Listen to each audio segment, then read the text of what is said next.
पढ़ेंगे केन 12 ऑब्जर्वेशन। तो जो केन 12 ऑब्जर्वेशन है वो लेक्चर नंबर 35, ठीक है, 35 में बताया गया है डॉक्टर केन की फिलोसॉफी में। तो prognosis after observing the action of remedy, ठीक है। इस चैप्टर नंबर 35 में ऐसा बताया गया है कि प्रोग्नोसिस कैसा होता है रेमेडी देने के बाद। तो केंट लेक्चर्स तो जो थे ना, लेक्चर्स ऑन होम्योपैथिक फिलोसॉफी, उसमें 35 लेक्चर में ये बताया गया है। The mission of physician does not stop with the prescription of remedy, यानी कि जो फिजिशियन का मिशन वही ख़त्म नहीं हो जाता, जो रेमेडी देने के बाद फिजिशियन का मिशन स्टॉप नहीं हो जाता, बल्कि उसके बाद उसकी जो एक्शन होती है उसे ऑब्जर्व भी करना चाहिए, स्पेशली इन क्रोनिक केसेस में। He has to make some observation, उसको ऑब्जर्व करना है, to know whether the remedy is bringing out any curative reaction और नॉट, यानी कि रेमेडी से क्योर हुआ है या नहीं हुआ है, इसको ऑब्जर्व करना है। How the remedy is acting, कैसे एक्ट कर रही है, और what is to be done next, आगे क्या होने वाला है, उसका प्रोग्नोसिस क्या होने वाला है, तो इस सबको ऑब्जर्व करना है। सेकेंड प्रिस्क्रिप्शन कब देना है, and the consecutive prescription depend upon this observation only. तो जो यहाँ पे हम 12 ऑब्जर्वेशन देंगे उसके बेस पे हमें पता चलेगा कि कैसे क्या प्रोग्नोसिस होता है।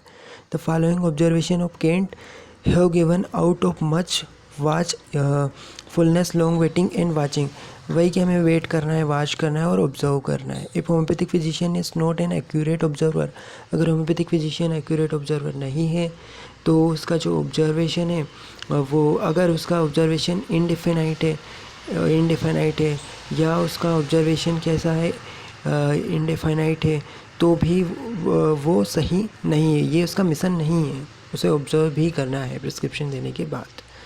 तो उसका प्रिस्क्रिप्शन, अगर वो उसका ऑब्जर्वेशन गलत है तो उसका प्रिस्क्रिप्शन भी गलत होगा।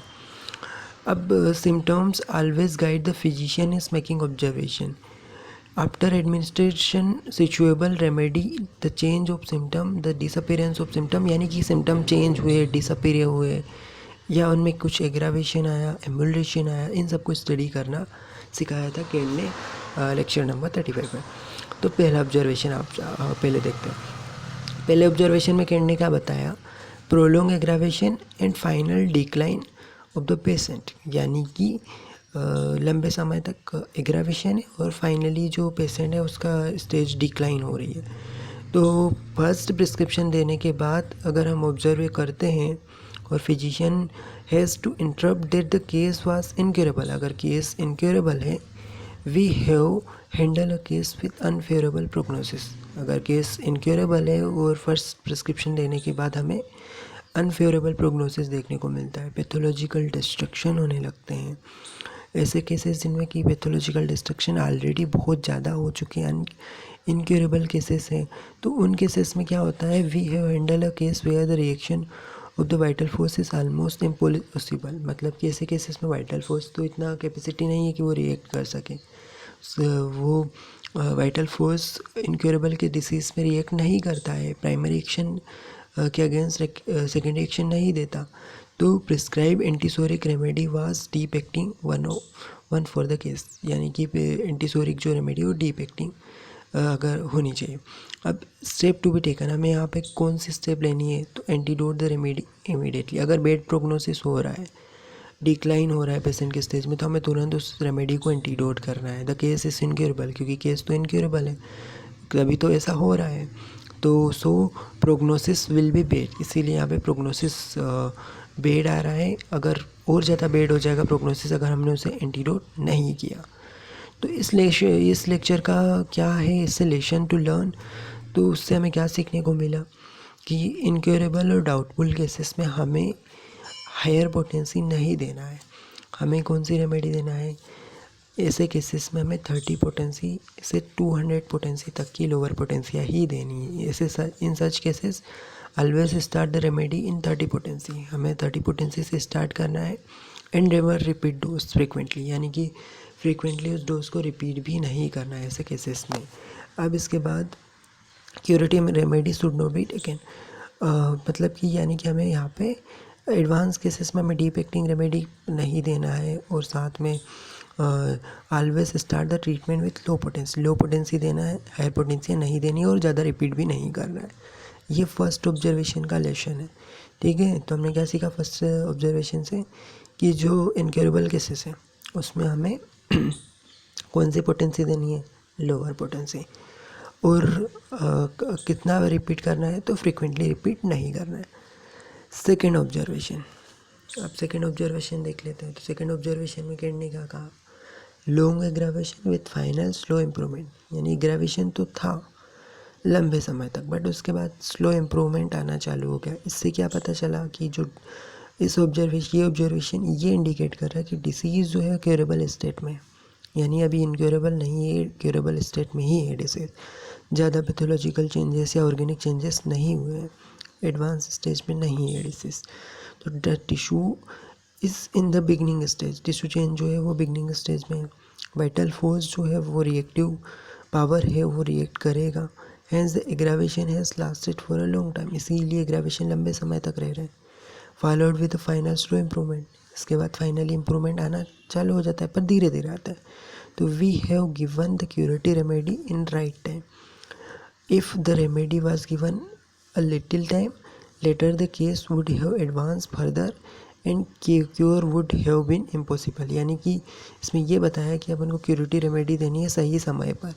अगर हम गलत समय पर उसको रेमेडी देंगे तो फिर वो क्योरेबल से इनक्योरेबल में चला जाएगा। स्टेप टू बी टेकन, हमें क्या स्टेप लेना है ऐसे केसेस में, तो केस क्योरेबल है, प्रोग्नोसिस इन केसेस में गुड होगा, तो हमें रिपीट नहीं करना है, वेट एंड वॉच, उसको रिएक्शन को बस देखना है। इस लेक्चर से क्या सीखने को मिला, तो जो it is always better to start any medicine in low potency, यानी कि लो पोटेंसी में अपन को स्टार्ट करना है। इन डाउटफुल केसेस में तो हमें तुरंत उसे एंटीडोट करने के लिए जो एंटीडोट है उसको भी तैयार रेडी करके रखना है, ताकि अगर कभी हमें कुछ ऐसे एग्रावेशन देखने को मिले तो उसे तुरंत एंटीडोट कर सके। लाइक सीवियर एग्रावेशन आ गए तो ऐसे केसेस में रॉन्ग कोर्स हो रहा है, प्रोग्नोसिस बैड हो रहा है, तो हमें एंटीडोट करना पड़ेगा। देन उसके बाद third observation, aggravation is quick short and strong. Aggravation कैसा है, क्विक शॉर्ट स्ट्रॉन्ग है, with rapid improvement of patient, यानी कि एग्रावेशन तुरंत आ रहा है, फिर उसके बाद शॉर्ट टाइम के लिए और स्ट्रॉन्ग, पर उसके बाद तुरंत रैपिड इम्प्रूवमेंट भी आएगा। तो ये ऑब्जर्वेशन ये इंडिकेट करता है कि क्लासिकल होम्योपैथिक एग्रावेशन को बता रहा है।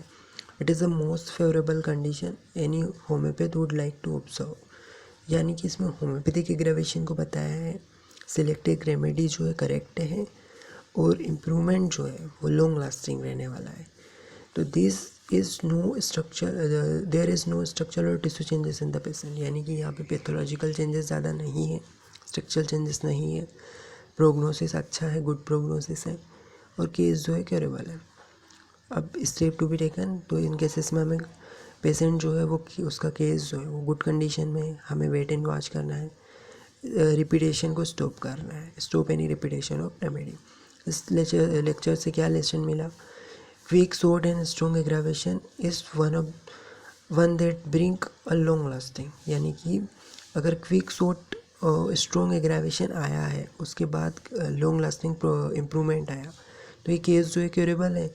Acute cases the third observation of Kent is seen few hours, acute cases में तो ये थर्ड ऑब्जर्वेशन हमें कुछ घंटों बाद ही देखने को मिलता है। रेमेडी एडमिनिस्टर की हमने दी, उसके कुछ घंटों बाद ही हमें थर्ड ऑब्जर्वेशन देखने को मिलेगा, और क्रोनिक केसेस में कुछ दिनों बाद ही देखने को मिलेगा कि aggravation quick short and strong, और उसके साथ बाद में क्या होगा, इम्प्रूवमेंट जो है लॉन्ग लास्टिंग रहेगा, रैपिड इम्प्रूवमेंट वो भी लॉन्ग लास्टिंग।